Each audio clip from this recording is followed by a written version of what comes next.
हमें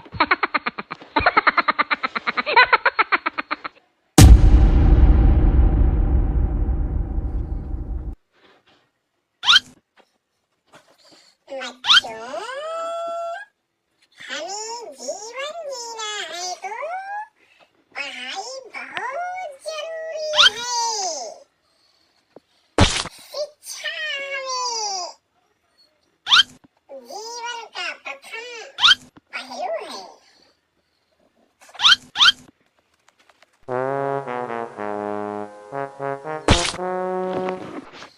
शिक्षा के बिना हमारा जीवन बिल्कुल अधूरा है। इसलिए शिक्षा हमें सबसे पहले ग्रहण करना चाहिए। तो बच्चों बताओ, पहली शिक्षा हमें कहाँ ग्रहण होती है? पहली शिक्षा हमें कहाँ से प्राप्त होती है? अरे सर, पहली शिक्षा हमें माता पिता से प्राप्त होती है।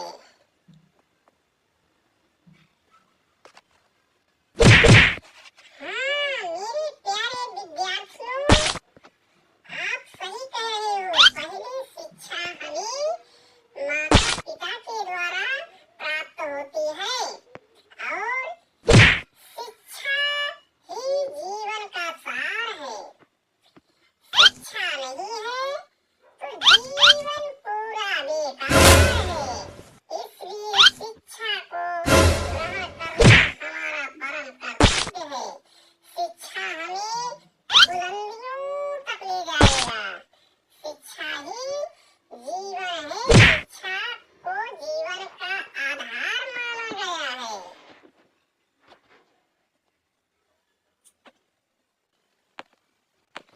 तो बच्चों बताओ हमें कि शिक्षा हमें क्यों ग्रहण करना चाहिए?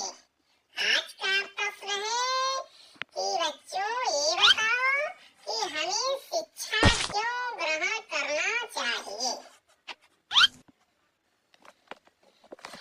आदरणीय गुरुजी, शिक्षा हमें इसलिए ग्रहण करना चाहिए कि जैसे कि भोजन में नमक अनिवार्य होता है, कि बिना भोजन के, बिना नमक के द्वारा भोजन अच्छा नहीं लगता।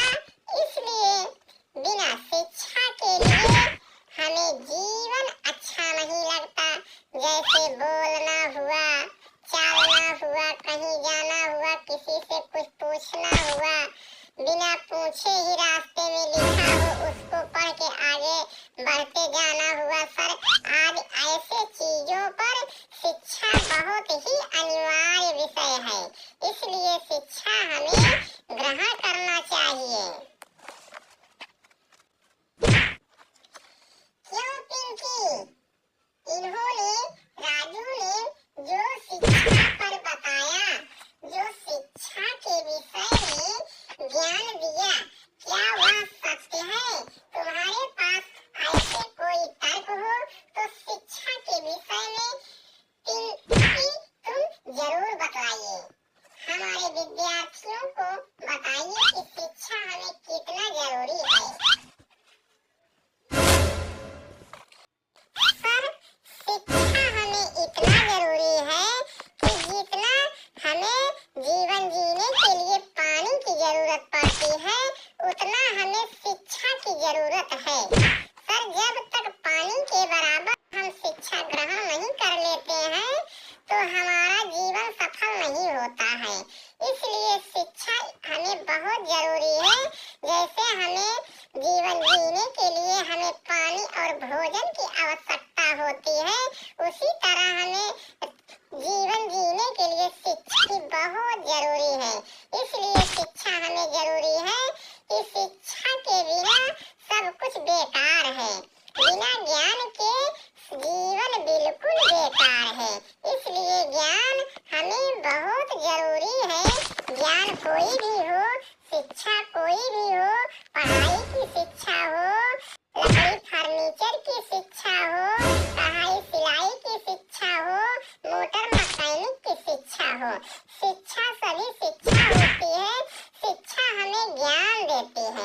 ज्ञान हमें उतना जरूरी है जितना हमें जीने के लिए हवा, हमें ऑक्सीजन की जरूरत है, उतना हमें ज्ञान की जरूरत है।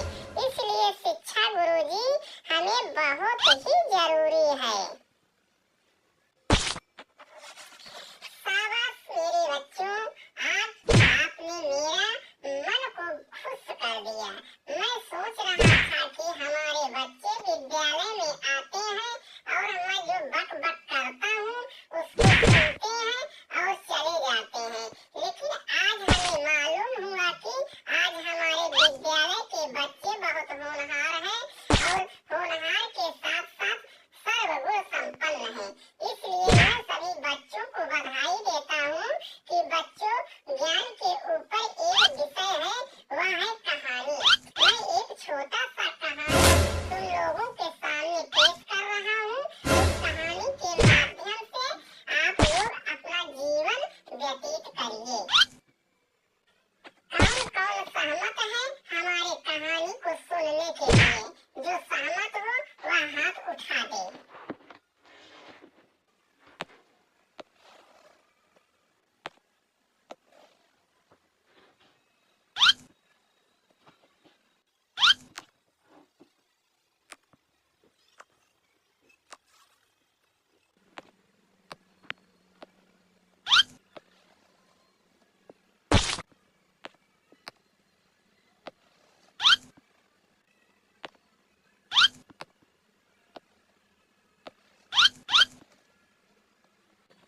ठीक है मेरे प्यारे विद्यार्थियों, मैं आपको एक छोटा सा कहानी सुनाने चल रहा हूँ। आप लोग हाथ को नीचे कर लीजिए।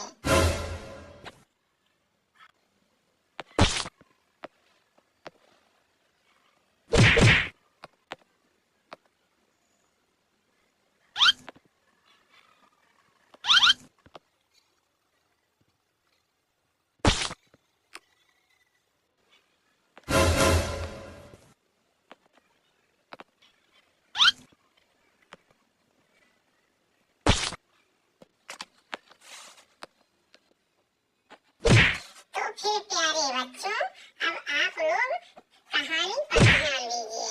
एक गरीब परिवार था, उसके घर में सब महामारी में मर गए। बचे केवल माता और उनका एक इकलौता बेटा। इकलौता बेटा जंगल से लकड़ियाँ काट करके लाता था और उसको जब बाजार में बेच करके जो कुछ पैसा पाता था वह सामान ला करके घर का खर्च चलाता था। एक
गरीब लड़का और गरीब लड़के की मां भोजन को ग्रहण करके खूब बढ़िया से सो गए। यह प्रक्रिया दिनों दिन चलता रहा। इस कहानी से हमें यह सीख मिलती है बच्चों कि हमें मेहनत करना चाहिए, किस्मत के भरोसे नहीं बैठना चाहिए। किस्मत अपने आप बनती है और बिगड़ती भी है, इसलिए हमें किस्मत को बनाना चाहिए। किस्मत में लिखा है वह बनेगा जरूर, लेकिन जब आप मेहनत करके किस्मत को बनाएंगे तब बनेगा। इसी के साथ आज हमारी कहानी समाप्त होती है। गुरुजी, आज बढ़िया कहानी हुई और आज सब कुछ समझ में आ गया। हम लोग अपने जीवन की नई शुरुआत अब शिक्षा से ही करेंगे। अब आज से हम लोग शपथ लेते हैं कि बिना शिक्षा के कोई काम आगे नहीं करेंगे।